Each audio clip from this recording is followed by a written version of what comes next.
Boa noite, meu irmão, meu amigo, seja muito bem-vindo mais uma vez no nosso tempo de estudo, de grupo de crescimento, onde estamos nos aprofundando um pouco mais na palavra de Deus, pensando nela de forma prática para a nossa vida, para o nosso dia a dia. Seja muito bem-vindo, obrigado pela sua presença aqui comigo. Jesus já esteja cuidando de você, abençoando sua vida, abençoando sua casa, renovando suas forças, trazendo alegria para você em todo o tempo. Muito obrigado por você estar aqui. Jesus te abençoe imensamente. Lembrando só dos nossos avisos, nosso boletim, artigo, e lembrando que neste domingo agora, pela manhã, vamos comemorar o dia domingo da Igreja Perseguida.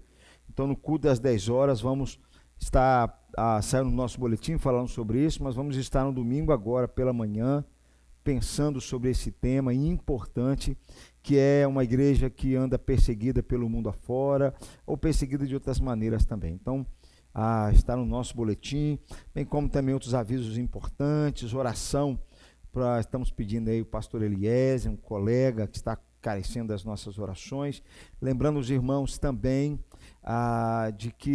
do nosso ali agendamento, com respeito ao nosso culto. Daqui a pouco eu vou falar um pouco mais sobre isso para você. Então, e não esquecendo o seu amigo de oração, seu parceiro de oração, você está criando o seu parceiro. Domingo, quero à noite voltar a pensar sobre esse tema de volta à Bíblia, na nossa série, no domingo às 17. Nosso agendamento, não esquecendo, secretaria da igreja, ou esses horários aqui, quinta a partir das 13 até sexta, ou com qualquer um dos nossos diáconos. Qualquer coisa você pode mandar uma mensagem para mim, sem problema. Reforçando os nossos estudos hoje, e amanhã vamos dar sequência um pouco mais, pensando sobre as questões da doutrina.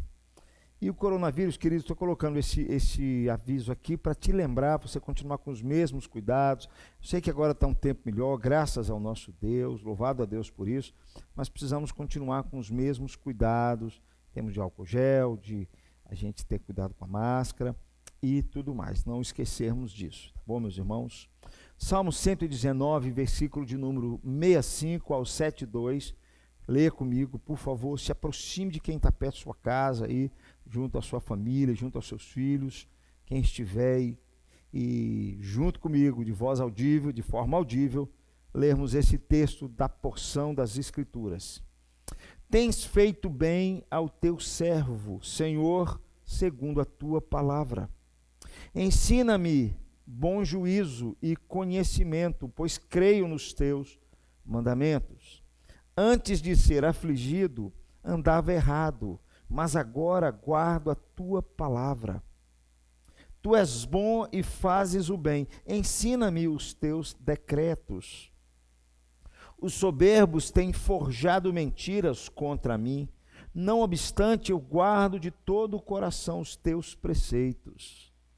Tornou-se-lhes o coração insensível, como se fosse de sebo, mas eu me comprazo na tua lei.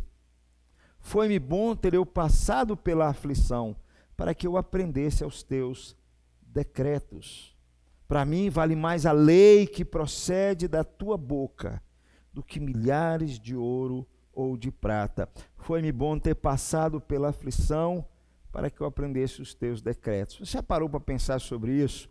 Que muitas vezes Deus permite aflições e dificuldades na vida, é para que você se aprofunde ainda mais no conhecimento dele, como o texto nos diz, para que eu aprendesse os teus decretos. Até assim, para com o seu povo, Deus sempre quer levar o seu povo para mais próximo dele, permitindo muitas vezes até aflição na vida.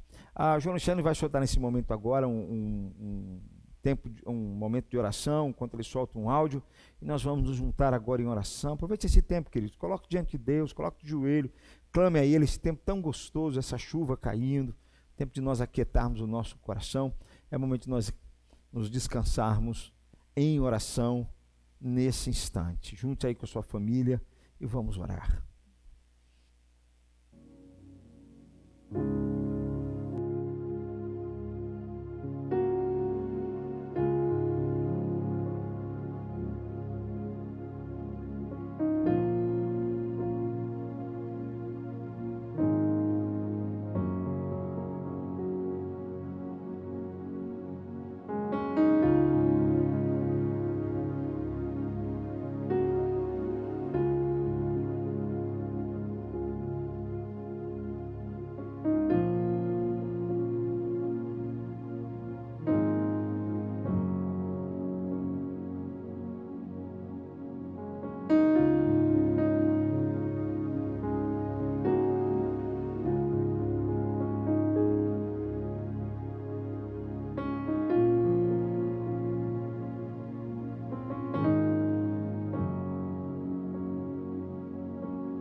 Vamos orar nesse instante. Deus, obrigado, Deus. Visita teu povo nesse momento.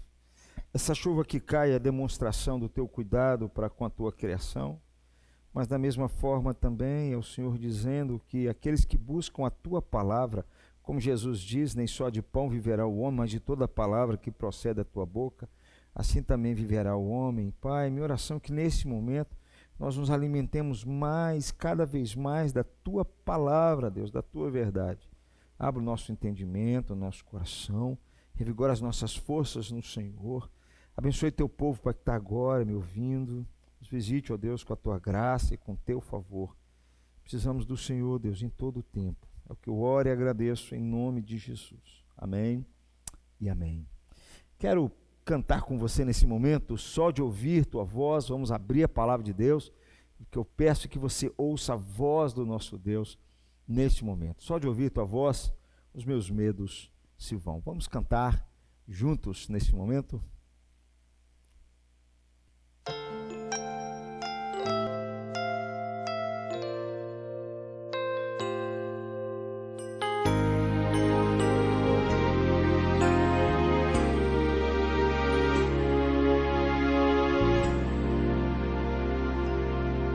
Só de ouvir tua voz, de sentir teu amor, só de pronunciar o teu nome, os meus medos se vão, minha dor, meu sofrer, pois de paz tu inundas meu ser.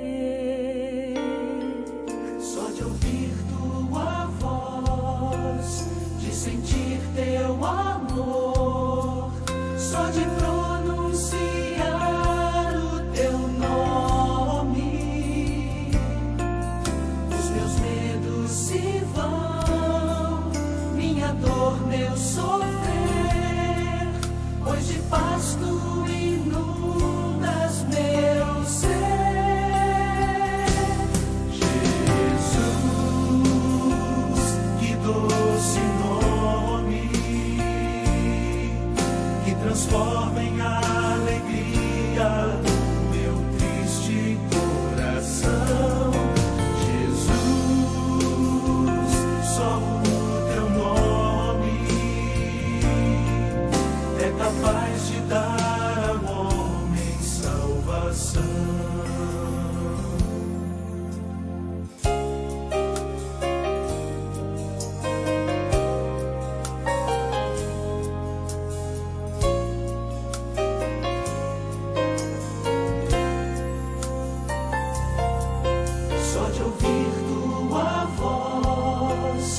Sentir teu amor, só de pronunciar o teu nome,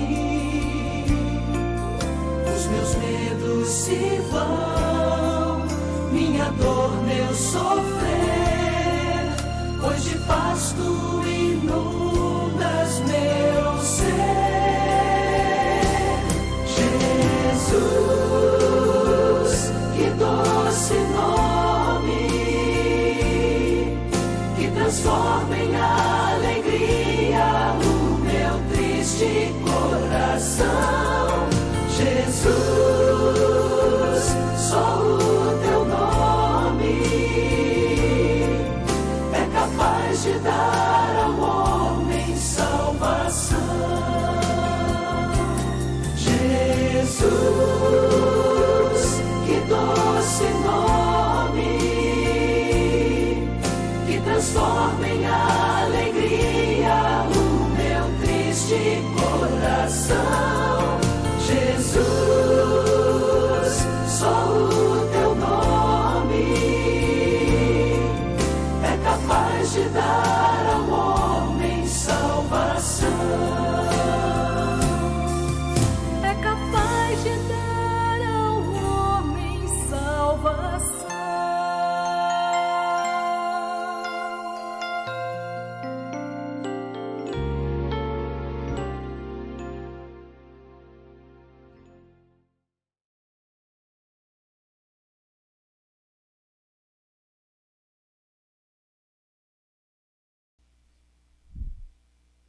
Jesus, que doce nome, só de ouvir tua voz. A minha oração é que nesse momento você aquiete o seu coração para ouvir a voz do nosso Deus, quando abrirmos a palavra dele.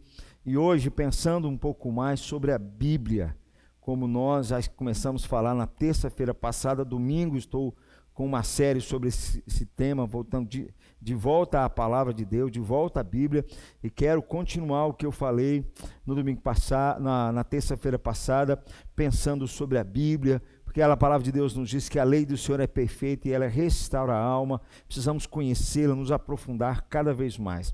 Só voltando um pouco daquilo que eu falei na terça-feira passada, eu comentei que nós somos cercados por diversas pressões intelectuais, morais, do nosso mundo contemporâneo, que faz com que eu e você possamos continuamente recusar o que a verdade de Deus nos diz. Vivemos sobre esse tempo, por isso que nós precisamos nos aprofundar nas Escrituras. Eu falei na terça-feira passada que nós precisamos permanecer firme nas Escrituras, e hoje eu quero falar que nós precisamos permanecer nesta palavra. A igreja deveria permanecer nessa doutrina e apegar-se a ela, não se afastando dela, nem indo além dela, de forma a contradizê-la. É o que nós comentamos na terça-feira passada, lembrando aquele texto de Paulo, que nós vamos repetir hoje, dando sequência a ele.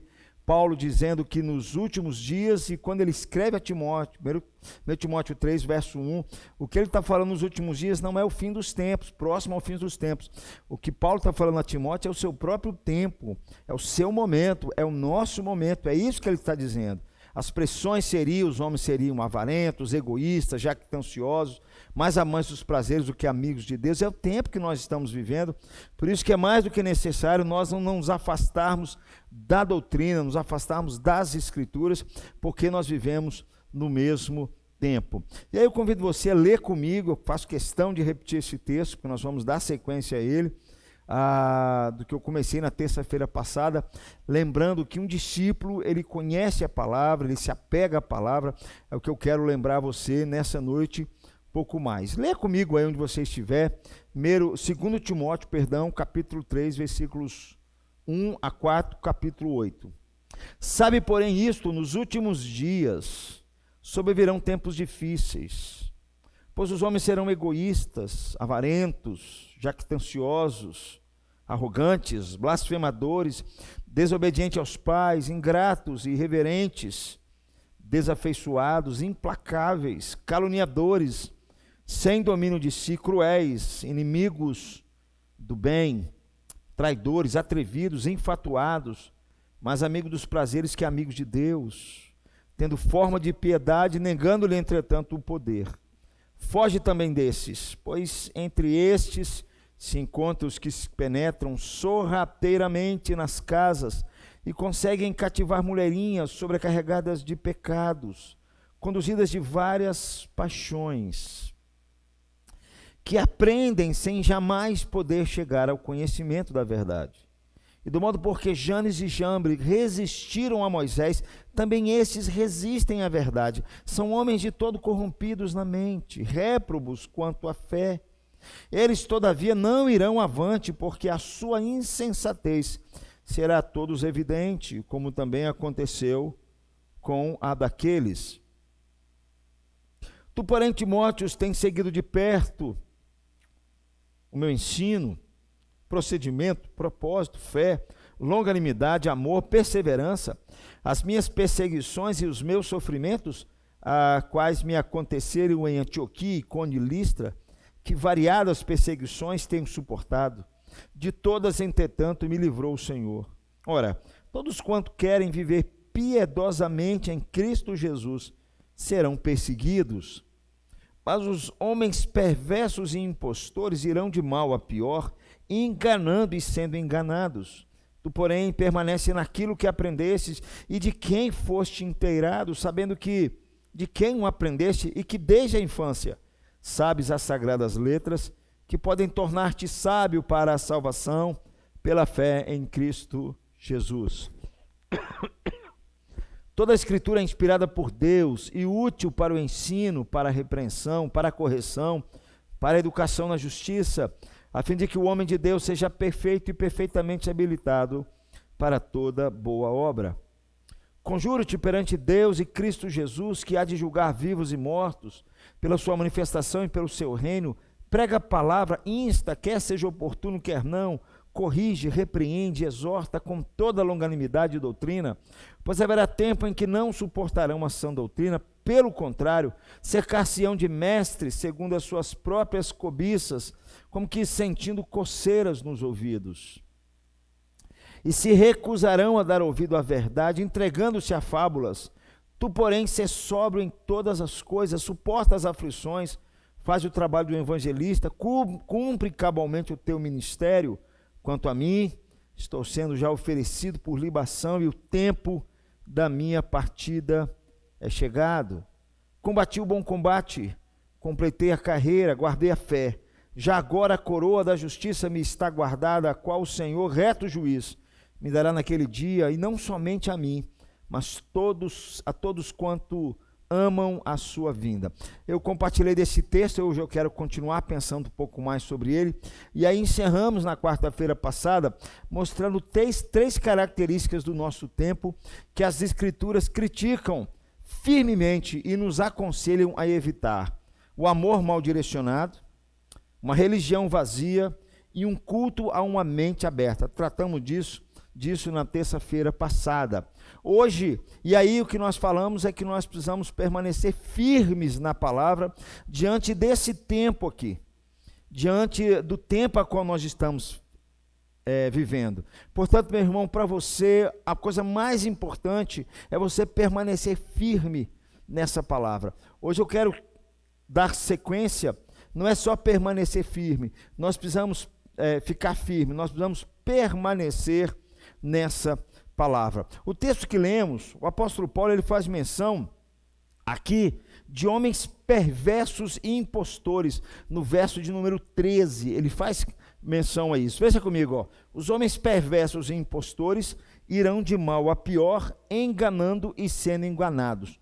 Tu, porém, é a segunda vez que Paulo vai olhar para Timóteo de forma específica, dizendo: você, Timóteo, diante disso tudo, você não, Timóteo, tu, porém. Então Paulo faz menção aqui a esses homens perversos, homens impostores, homens que vivem enganando e sendo enganados, e eles vão de mal a pior. E aí Paulo se volta para Timóteo e diz: tu, porém, Timóteo. Mas agora, ao invés de Timóteo olhar para trás, como nós vimos na terça-feira passada, né, tratando dos temas com respeito aos últimos dias, ali que Paulo fala, o que Paulo vai fazer aqui é remontar ao seu ensino, conduta e sofrimentos passados, dos quais Timóteo já tinha conhecimento. Então, ao invés de olhar para trás e remontar ao seu ensino, Paulo agora vai pedir para Timóteo olhar para frente, olhar para o futuro. Ele diz no verso 14, logo abaixo, ele diz aqui: tu, porém, Timóteo, permanece naquilo que aprendeste e de que foste inteirado, sabendo de quem o aprendestes. Esses mestres que Paulo está se referindo aqui, de quem Timóteo havia aprendido, provavelmente primeiro, foi a sua mãe e a sua avó, como diz logo no começo do texto de 1 Timóteo. E o texto nos diz que na infância, desde a infância, ele já vem, a sua mãe e sua avó, já vem ensinando o Antigo Testamento para Timóteo. Nós estamos aqui, queridos, na igreja, querendo instruir os nossos filhos de todas as maneiras, mas cabe aos pais fazerem da mesma forma. Nós vamos passar um material fantástico para as crianças aí, nós já combinamos com algumas, a Leia está envolvida lá com os adolescentes e com os pré-adolescentes, bem como com as crianças, e agora os pais precisam incutir na cabeça dos nossos filhos. Vamos lançar para eles o breve catecismo de forma simples, com perguntas simples, e incutindo no coração deles, assim como foi com Timóteo. Então Timóteo teve dois mestres, primeiro foi a sua mãe e a sua avó, e agora o seu segundo mestre era o apóstolo Paulo, que diz no versículo de número 10, cujo ensino Timóteo conhecia, e que chegou até nós preservado no Novo Testamento. Então, queridos, Paulo ele coloca aqui para Timóteo em contraste dois tipos de ensinadores. Paulo vai dizer para nós.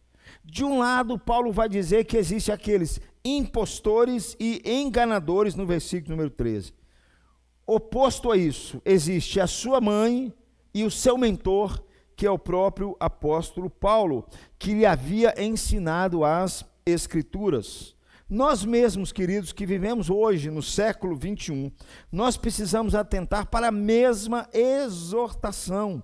Nós não podemos ser como varas sopradas pelo vento para ir para um lado e para outro, como Paulo diz em outro texto, levado a nos curvar às tendências predominantes dessa sociedade. E Paulo está se lembrando dos seus últimos dias, que seriam homens perversos, dá toda aquela lista, a sociedade com a sua avareza, a sociedade ainda com o seu materialismo, com o seu relativismo. Eu e você não fomos chamados para nos curvar a essa sociedade em hipótese alguma.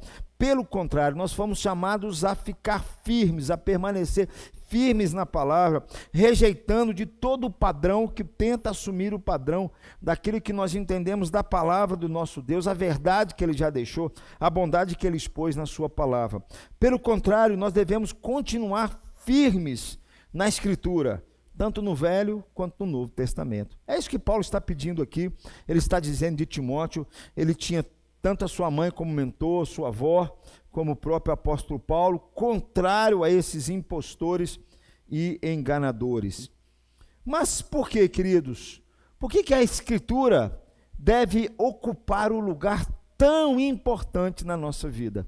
Por que a Bíblia deve ocupar um lugar central na sua vida, querido? Qual é o motivo de tanto nosso Senhor Jesus, quanto os apóstolos, os profetas, estarem tão firmados na palavra, para não se deixarem levar por qualquer coisa? Por que isso é tão importante nas nossas vidas? O apóstolo Paulo aqui, queridos, ele segue adiante e ele passa a destacar três aspectos fundamentais das Escrituras nos textos logo abaixo. O primeiro deles, Paulo vai dizer que as Escrituras são capazes de tornar o crente sábio para a salvação. Olha o verso de número 15, diz assim, que desde a infância sabes as sagradas letras, que podem tornar-te sábio para a salvação pela fé em Cristo Jesus. O propósito de Paulo aqui é extremamente prático o que ele está colocando. Paulo diz para Timóteo que a Bíblia é muito mais do que um livro-texto, a Bíblia é um manual que nos guia na verdade. Um livro de salvação, mais do que um livro de ciência. Não estamos dizendo, queridos, que os relatos bíblicos e científicos do mundo são conflitantes, mas que eles se complementam, queridos.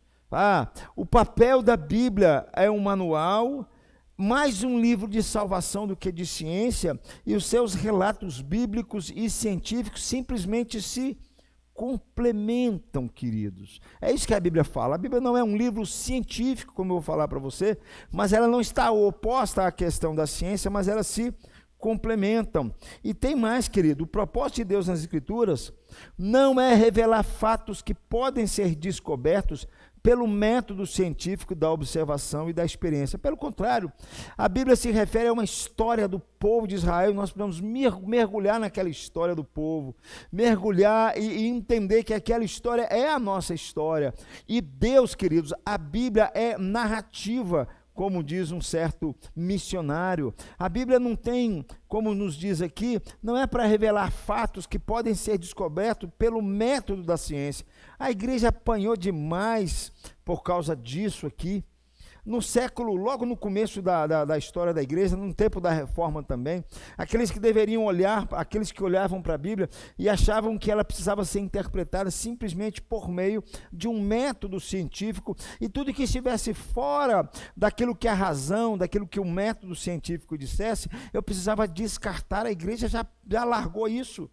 Isso não tem fundamento nenhum. Pelo contrário, queridos, a Bíblia foi feita para revelar verdades que estão além do escopo da ciência, e particularmente o caminho da salvação de Deus através de Cristo Jesus. Pelo método científico, nós não conseguimos explicar a ressurreição de Jesus. Pelo método científico, você não consegue explicar os milagres de Jesus, os anjos, a trindade, o nascimento virginal. Não dá para explicar a Bíblia como alguns tentam encaixar a Bíblia em métodos científicos. Não, queridos. A Bíblia simplesmente revela verdades que vai além da ciência, queridos, porque ela aponta a coisa mais importante, que é o caminho da salvação através de Jesus Cristo. É por isso, queridos, que Jesus Cristo é o centro, queridos, da revelação bíblica, já que o próprio Senhor Jesus dá testemunho das Escrituras. O centro da Bíblia é o nosso Senhor Jesus, é a obra do nosso Senhor Jesus Cristo, a de Gênesis a Apocalipse. E veja bem se não é isso que o próprio Senhor Jesus Cristo nos diz em João capítulo 5, 39, diz assim: examinai as Escrituras, porque julgais ter nelas a vida eterna, e são elas mesmas que testificam de mim. E o nosso Senhor Jesus, ainda no finalzinho do Evangelho de João, diz assim: estas, porém, ou seja, tudo que ele escreveu no Evangelho de João, foram registradas para que creiais que Jesus é o Cristo, o Filho de Deus, e para que, crendo, tenhais vida em seu nome.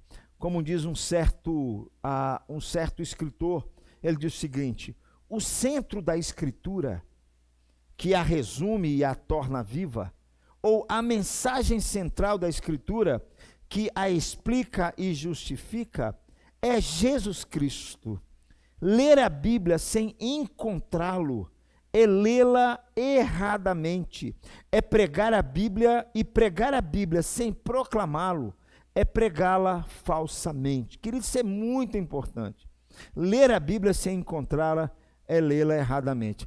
Existem muitas divisões no meio da igreja, e uma das questões centrais é porque muitas pessoas, principalmente com respeito ao Velho Testamento, fazem uma leitura das Escrituras, mas não conseguem perceber que ela está falando e apontando para o nosso Senhor Jesus Cristo, para a sua obra, para o seu evangelho, para a sua salvação. Então, ler aqueles textos, o que você pode fazer, você pode se tornar uma pessoa muito religiosa, se guardar tudo aquilo, mas se você não encontrar Jesus Cristo, não perceber que tudo aquilo canaliza em Jesus e aponta para Jesus, tudo aquilo, na verdade, aponta para o evangelho da graça que o Senhor Jesus Cristo veio a nos dizer de forma ainda mais profunda, você vai lê-la de forma errada. E pregar a Bíblia também sem proclamar a Jesus é pregá-lo de forma falsa. Não adianta, queridos, se pregar cura, se pregar bênção, se falar disso tudo, ou usar o nome de Jesus simplesmente como se fosse uma varinha de condão, simplesmente como se fosse um passe de mágica. Isso não é pregar a Bíblia. Isso não é pregar a Bíblia como a Bíblia nos ensina. É porque a Escritura, querido, nos instrui para a salvação, que ela nos instrui acerca de Cristo, através de quem nós recebemos a salvação pela fé. Além disso, queridos, a razão de amarmos a Bíblia é que ela nos fala de Jesus Cristo, ela é a representação de Deus, o retrato de Cristo que Deus nos deu. Então, a primeira característica que nós precisamos, evidentemente, guardar, e por que a Bíblia é tão importante e deve ocupar um lugar tão importante na nossa vida, é porque as Escrituras são capazes de nos tornar sábios para a salvação. Segundo ponto, queridos, sobre isso, esses aspectos fundamentais das Escrituras, é que a Escritura ela é inspirada por Deus. O verso 16 diz: toda a Escritura é inspirada por Deus. A expressão que nós conhecemos aqui, inspirada, que equivale à expressão no grego de theopneustos, ou seja, assoprada por Deus. A palavra de Deus ela foi assoprada, indica que a Escritura é a palavra de Deus, falada por Deus, ou soprada pela boca de Deus. A combinação aqui, queridos, implícita de boca, de sopro e palavra, nos mostra que o modelo de inspiração que se tensiona aqui é o da fala humana. Afinal, falar é comunicar a outra pessoa, é comunicar a mente a outra pessoa. Nós geralmente guardamos para nós mesmos o que está em nossa mente. Não é assim que nós fazemos? Mas quando falamos, nós revestimos os pensamentos de nossas mentes com as palavras que saem da nossa boca. Da mesma forma, Deus, quando inspirou, quando assoprou a sua palavra àqueles homens. Observe também, queridos, que o texto nos diz aqui que toda escritura é inspirada por Deus. A Bíblia, a tradução revista e corrigida, ela faz uma leitura equivocada, um pouco equivocada com respeito a esse texto, porque lá eles traduzem assim: a escritura é a palavra de Deus falada por Deus, aqui, o que diz lá no texto logo abaixo é: toda a escritura divinamente inspirada por Deus é proveitosa. É assim que a corrigida traduz. Mas aqui tem um probleminha muito sério, queridos, com essa tradução. Porque se toda a escritura inspirada é proveitosa, isso implica que pode haver outras escrituras que não foram inspiradas, portanto elas não são proveitosas.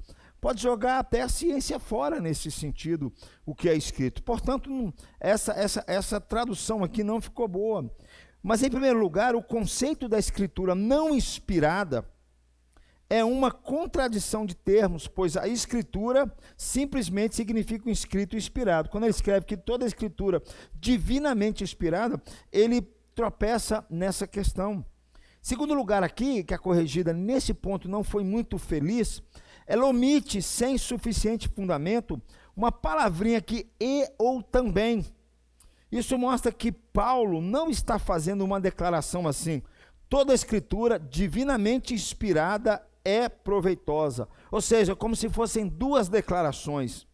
Toda a escritura é inspirada e toda a escritura é proveitosa. Não é isso que Paulo está dizendo. O que ele está nos dizendo, com efeito, que a Bíblia nos é útil e proveitosa justamente porque ela é inspirada por Deus. Então, eu só fiz esse comentário porque a corrigida traduz dessa forma, e nesse ponto a corrigida não nos ajuda muito. No entanto, queridos, nós não devemos deturpar a verdade da inspiração. Quando Deus falou, queridos, aqui é importante, quando Deus falou, ele não falou para o espaço.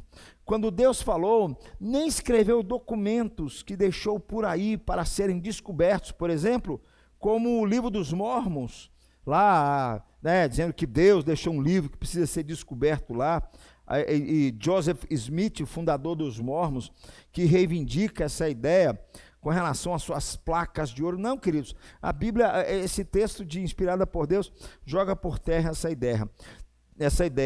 Deus tampouco ditou as escrituras para secretários que não tivessem nisso qualquer participação, como os muçulmanos acreditam que Alá ditou ao Corão para Maomé em árabe. Não, queridos, nós vamos ver aqui que tem um conceito muito mais profundo por trás desse fato de Deus inspirar, Deus assoprar a sua palavra por meio daqueles as quais a escreveram, né?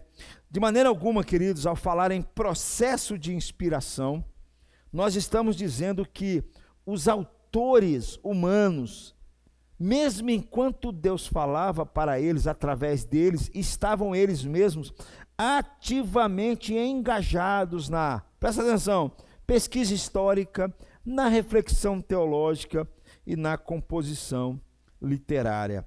Afinal, querido, muito da escritura, ela é narrativa histórica, e cada autor tem a sua própria ênfase específica e tem até mesmo o seu próprio estilo literário. Salmo tem um estilo literário, os profetas têm outro estilo literário, os livros históricos, os livros do Novo Testamento. Então Deus, ele utiliza e respeita esses estilos literário. Quando Deus, ao mesmo tempo, fala para eles, fala através deles e fala a eles, os autores também estão engajados, usando os recursos, a sua pesquisa, usando a sua reflexão. Quando você lê Lucas, por exemplo, no comecinho de Lucas, diz que ele fez uma apurada investigação. Muito da escritura, querido, é narrativa histórica para nós, tá certo? Como aqui nós estamos vendo, né? A inspiração divina não dispensou a cooperação humana, nem deixou de fora as contribuições peculiares de cada autor. assim, inspirado por Deus. Não é a única avaliação que a Escritura faz de si mesmo, uma vez que a boca de Deus não foi a única boca envolvida na elaboração. Olha que coisa interessante, não foi só a boca de Deus que estava envolvida na inspiração, não, na redação do texto. A boca dos autores que estavam escrevendo também estava envolvida. A mesma Escritura que diz, a boca do Senhor o disse, também diz que Deus falou por boca dos santos profetas. Veja comigo esses dois textos aqui, queridos.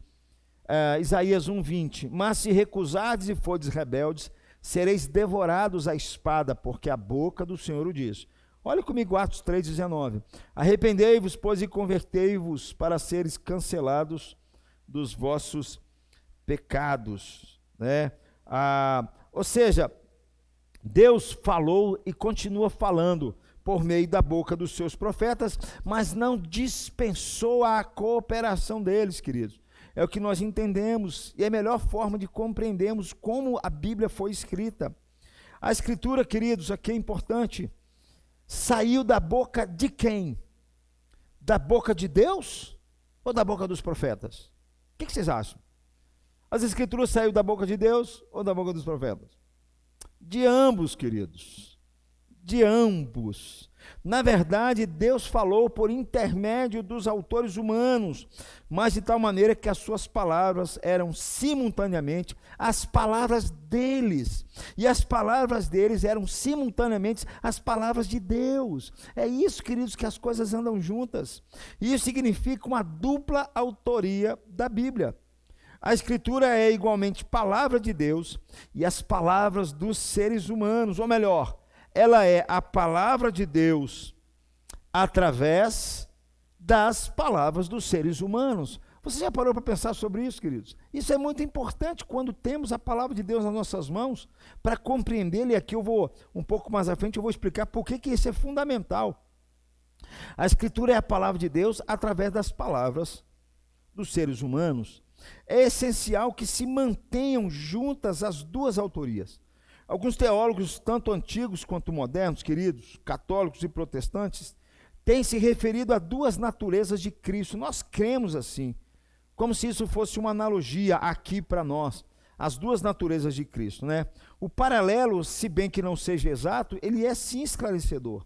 Ao tratar, por exemplo, da pessoa de Cristo, que tanto é Deus quanto o homem, nós não devemos nem afirmar a divindade, negando assim a sua humanidade, e nem afirmar a sua humanidade, negando assim a sua divindade, mas sim afirmar tanto uma como a outra, nos recusando a deixar que qualquer uma delas se contradiga. É a mesma coisa que acontece aqui no fato de Deus inspirar os homens, e ao mesmo tempo as Escrituras, ela é a palavra de Deus, mas ela também é a palavra dos seres humanos. É isso que eu quero dizer para vocês. De semelhante modo, querido, a nossa doutrina, a doutrina da Escritura, primeiro, nós não devemos afirmar que ela é a palavra de Deus, negando assim que ela seja palavras de seres humanos. No finalzinho do século XIX, em resposta a um pensamento liberal na teologia, surgiram os fundamentalistas a ponto tal de que eles negavam afirmar qualquer tipo de participação dos escritores com respeito às Escrituras. São chamados fundamentalistas. Por outro lado também, queridos, nossa doutrina da Escritura não deve nem afirmar que ela é palavras de seres humanos, de maneira a negar que ela seja a palavra de Deus. Os liberais, na teologia, final do século XIX, começo do século XX, eles diziam que a Bíblia era um livro que não foi inspirado por Deus, mas que a Bíblia contém a palavra de Deus. Ou seja, uma Bíblia e um jornal é a mesma coisa praticamente. Era assim que a teologia liberal, final do século XIX, defendia e fechou muitas igrejas na Europa, porque não conseguia ver a Bíblia como a palavra de Deus inspirada. E ao mesmo tempo também como os homens também cooperando com tudo isso. Portanto, queridos, afirmar os dois de igual maneira nós precisamos fazer, nos recusando a permitir que uma coisa contradiga a outra. Assim, por um lado, Deus falou por um lado Deus falou, ou seja, determinando o que ele queria dizer, mas sem abafar a personalidade dos autores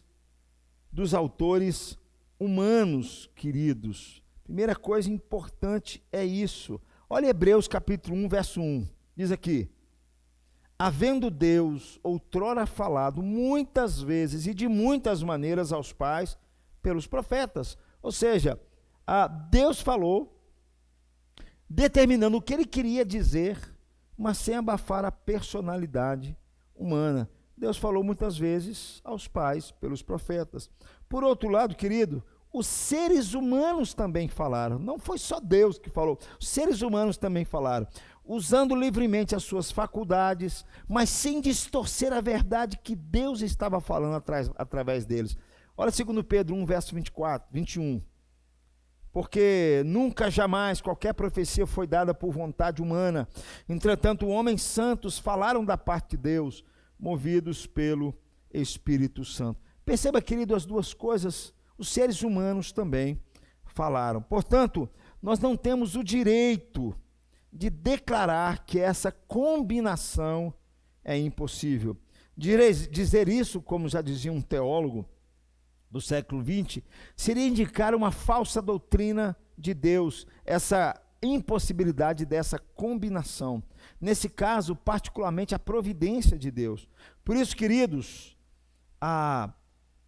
isso pressupõe que Deus e o homem encontram-se em um relacionamento tal, um com o outro, que é impossível que ambos sejam livres agentes da mesma ação. Se o homem age livremente, isto é, voluntária e espontaneamente, Deus não o faz e vice-versa. As duas liberdades são mutuamente excludentes. Mas as afinidades dessa ideia não são bíblicas, por um lado. Elas não se parecem com aquilo que nós cremos, com a fé cristã. O único jeito de acabar com esse raciocínio enganoso, querido, é nós compreendermos a ideia bíblica da operação convergente de Deus convergente de Deus com e através do livre funcionamento da própria mente humana. É assim, queridos, de Gênesis a Apocalipse, Deus respeitando Moisés dentro do seu contexto, utilizando os seus recursos de escrita, utilizando a capacidade de Moisés, Deus utilizando, mas o que Moisés estava escrevendo era o que Deus estava de fato orientando a escrever, mas era Moisés quem estava escrevendo dentro da sua característica, escrevendo, usando a sua capacidade e tudo mais. Portanto, queridos, um dado importante aqui: a maneira como nós entendemos a Escritura afeta a maneira como nós a lemos. A maneira como entendemos as Escrituras afeta a maneira como nós a lemos. Esse é um grande problema que nós temos. É por isso que nós encontramos assim igrejas atrás de igrejas aparecendo, gente montando igreja por si própria, falsas interpretações. Por quê? Porque a maneira como se entende a Escritura afeta a maneira como você a lê.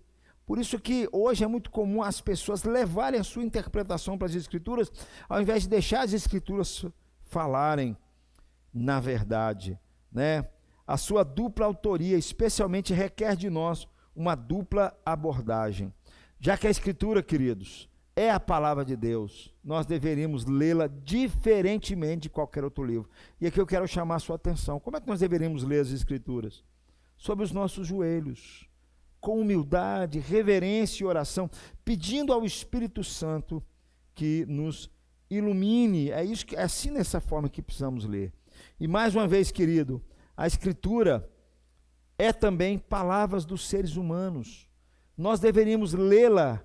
Então, no primeiro momento, porque a Bíblia é a palavra de Deus, inspirada por Deus, você está diante do Criador, diante do nosso Deus, você deve lê-la de joelhos. Mas porque ela também é palavra de homem, como é que você deve lê-la? Isso aqui é importante. Nós deveríamos lê-la como nós lemos qualquer outro livro, usando a nossa mente, pensando, ponderando, refletindo, considerando atentamente suas características literárias, históricas, culturais e linguísticas. É muito comum, isso é um erro, a pessoa abrir e falar: vê o que Deus está dizendo aqui, enfia o dedo lá, fala: Deus falou isso aqui, Deus está pedindo aqui, pega um texto fora de contexto, não respeita nada disso, porque a Bíblia é um livro humano, queridos. precisa ser estudado como qualquer outro livro nesse sentido. E às vezes não há um esmero, não há um cuidado, não há um zelo com respeito ao ensino, por não se respeitar simplesmente esse fato de saber que a Bíblia é também um livro humano. Essa combinação, queridos, de humilde reverência com reflexão crítica é mais do que importante, é indispensável. Se você quer ler de fato a palavra de Deus e compreender o que Deus está dizendo, é preciso que você associe essas duas coisas nos seus estudos, no tempo que você abrir as suas escrituras, e pedir que Deus não só ilumine, se colocar de joelho, mas que você se aplique também no estudo, usando os recursos como nós temos, de uma boa interpretação das escrituras, usando a nossa capacidade de pensar, olhar o texto com mais cuidado, olhar os verbos, olhar os pronomes, olhar as preposições. É assim como se você lesse qualquer outro livro. Então essa combinação, queridos, é o que Paulo nos diz aqui, em 2 Timóteo 2,7.